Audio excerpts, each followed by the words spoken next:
A chilling memory from my childhood still haunts me to this day. It was a crisp October in the Catskills, New York, where my family had decided to take a vacation. The resort, nestled in the midst of dense forest, seemed isolated, yet it attracted numerous families with children. The expansive grounds were dotted with families engaged in various sports, creating an illusion of vibrant activity. At the tender age of 8, I was socially awkward and shy, often shadowing my older brothers, Josh and Eric, who were 3 years my senior. On this particular vacation, my brothers formed a close bond, leaving me to navigate the resort on my own. Seemingly engrossed in playing with my siblings, I slipped away to explore the sprawling resort. Wandering along the cement pathway that encircled the entire area, I passed families engaged in bocce-ball and croquet.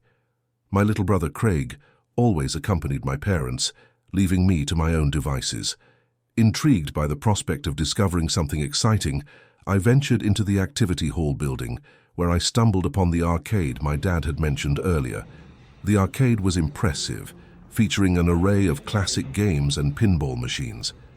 As I scanned the room for a game to play, my eyes were drawn to a peculiar corner with a fogged-up square glass window. Peering through the obscure glass, I discerned a humanoid figure standing there motionless. The glass made it difficult to see clearly, but I assumed it was a Halloween decoration meant to spook the kids. Choosing to ignore the eerie figure, I immersed myself in playing the Simpsons arcade game. However, the mysterious presence on the other side of the foggy glass continued to unsettle me. After losing the game, curiosity got the better of me, and I approached the door again. This time, I pressed my face against the glass only to be horrified, as the blurred face of the figure transformed from a neutral expression to a sinister smile. It was no decoration. It was a real person. Terrified, I retreated from the arcade, but couldn't shake the feeling of unease. Eventually, I mustered the courage to open the door, revealing a dark hallway with an inexplicable, eerie atmosphere. Though I saw no one, the darkness seemed to conceal potential dangers, and I hurried back to our room. Upon sharing my disturbing encounter with my parents, we had an uneasy dinner that night. Strangely, a man sitting alone at a nearby table caught my attention. He was facing me, and our eyes met. Memories of the man from the arcade flooded back. His smile sent shivers down my spine. Panicking, I told my parents about the unsettling connection, and my dad instructed me not to look in the man's direction. The man eventually left, casting one last unsettling glance my way. Looking back, I can't help but believe he may have been a predator, his unnerving behavior and unsettling smile raising concerns. I can only hope that no children fell victim to him. As a man, I had to cope with a horrific stalker incident when I was 23 years old. My friend Alyssa was 19 years old when we first met. It all started when I sent her a direct message on Instagram. I was taken aback that she responded given her large following. We only had the chance to hang out a handful of times, but her rapid clinginess was a huge turn-off for me. I started hanging out with other girls, and as I would get new followers, Alyssa actually texted me angrily about it. As if we were dating, she got mad at me for allegedly ignoring her texts. Yet, my follower count was going up from new girls. It was pretty comical at first. I didn't really let it bother me. I started talking to this girl, Meg. As our second date, we decided to go to Dave & Buster's. We drank a little before we went, so when we got there, we already kind of had a buzz going. We were playing the basketball Connect 4 game. That's when my phone kept going off in my pocket. After the time around the game ended, I checked my phone and I got 3 texts from a random number and a picture. The picture was of Megan. Even though I was at Dave & Buster's before the basketball game, the text message indicated no way when I went to text again. Since the message didn't originate from another iPhone, it was probably sent using a burner number app. Upon first glance, I thought the photo was going to feature Alyssa. However, there were actually just a few other groups of individuals engaged in various activities. I replied, "Who is this?" but there was no response.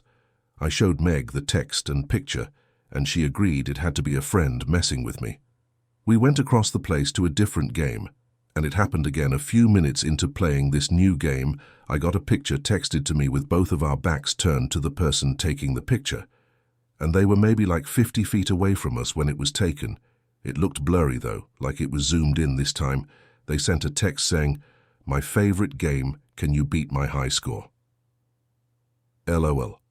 I told Meg to wait there. As I walked to the area where the picture was taken from, I looked all around the immediate area expecting to see Alyssa, or honestly anyone I knew, but it was just a bunch of strangers. Some random lone guy playing some ticket jackpot game. This group. I responded to the text once more, this time asking who it was. I then sent a screenshot of the pictures to a few of my close friends, who naturally wanted to know if it was any of them. At first I believed them when they said it wasn't. After all, it could have been anyone. However, I couldn't see Alyssa in the photos. The person who responded to my text asked, "Who do you think it is?" I suggested we meet up with Meg, and she agreed. We left the building and headed to my car. I received a text from the number asking, "Why did you leave?" I didn't respond. We continued our date at a nearby bar, and eventually Meg came home with me. Even though the number was the same, Meg and I were still in our room when I received a text message. New content, including images. The text said, "What a lovely house, come outside," and the picture was of my house now. This was a direct threat. This was not a joke anymore. I wasn't sure if whoever it was still outside my house or not. Until I heard a window break from downstairs, I grabbed my Glock 19 for my nightstand and charged downstairs and out the front door. I saw a big guy in front of the house with a big metal baseball bat in his hand. He was acting tough until he saw my gun. Then he dropped the bat and put his hands up. I yelled to Meg inside to call 911 as I had my gun pointed at the man. I recognized him to be one of the lone men at Dave & Buster's playing some ticket jackpot game, which now that I think about it, he was probably just pretending to be playing. I asked him who he was and why he was following me. He immediately said that he was Alyssa's brother, and that basically he was trying to stick up for his sister. I yelled at him that there was nothing to stick up for. All I did was stop answering her. He claimed that Alyssa told him that I hit her, which I screamed at him that was complete. I only hung out with her a few times and lost interest. I even went as far as to call them both batshit crazy, and he responded saying, "Please don't call the cops." But Meg did, and when they showed up, it was an easy arrest for the police. In the most heartwarming revenge ever, I emailed a video of the event to Alyssa. She didn't respond, but I knew she saw it. It goes without saying that Alyssa's insane brother paid for the window, and since then, nobody of them has attempted to touch me again. When I was a young kid, our entertainment options were more mainstream in society, long before smartphones and advanced video games became ubiquitous. Going to the arcade was one of the most enjoyable activities for a child. There was an arcade right by my school that my friends and I would frequent after school or on weekends. One day my friend Connor and I decided to visit the arcade right after school. It was somewhat quiet that day due to a storm, and aside from a few other kids, we had the place to ourselves. The age range of the people there was around 10 to upper teens. Connor and I were engrossed in a game of Street Fighter when an older guy, looking back now, probably around 35, started watching us play. To us at the age of 10, he seemed super old. Connor and I exchanged smirks as we both noticed his awkward presence. The man started commenting on our gameplay, cheering us on and making remarks on every move we made. Initially we left, thinking he was trying to be funny, but he didn't know when to stop, making the situation increasingly uncomfortable. He watched us play the entire match, and had he not been there, we would have played another.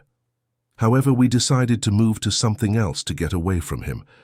As we migrated to the air hockey tables, the guy followed us, initiating a conversation. He introduced himself, but I don't recall the name he gave. He offered to pay for our game of air hockey, and being 10-year-olds who cherished our quarters, we accepted. Even at that age, we could sense that the guy exhibited some antisocial tendencies.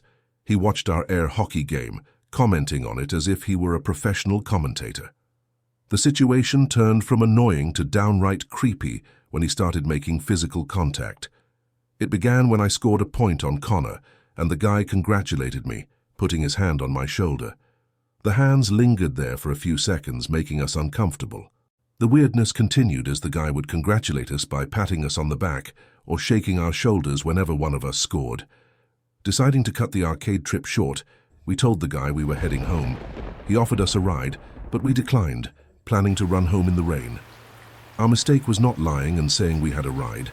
As we ran home in the rain, a red car started creeping up from behind. We could see the man from the arcade behind the wheel. He persistently yelled at us to get in, but we ignored him. Eventually, the man sped ahead, pulled over, and yelled at us again. Connor and I stopped, and I suggested crossing the street to avoid any potential danger. This decision made us run even faster to my house, which was now in sight. We rang the doorbell multiple times until my mom answered. We pointed to the red car, but it had already speeded down the street. We told my mom about the man who had followed us from the arcade. She was mad that we led him right back to the house, instead of ringing one of the neighbors' doorbells, and she was right. The next day, as I walked to school, I saw the red car parked a few houses down on the opposite side of the street. I immediately went inside to inform my parents. While my mom called the police, my dad angrily walked towards the car. As he approached, the car sped down the street and was never seen again. I spoke to the police to describe the man and what happened at the arcade and during the walk home. Unfortunately, my dad didn't catch the license plate, but they had information on the type of car. We were not allowed back at that arcade, and the arcade owner was understandably concerned.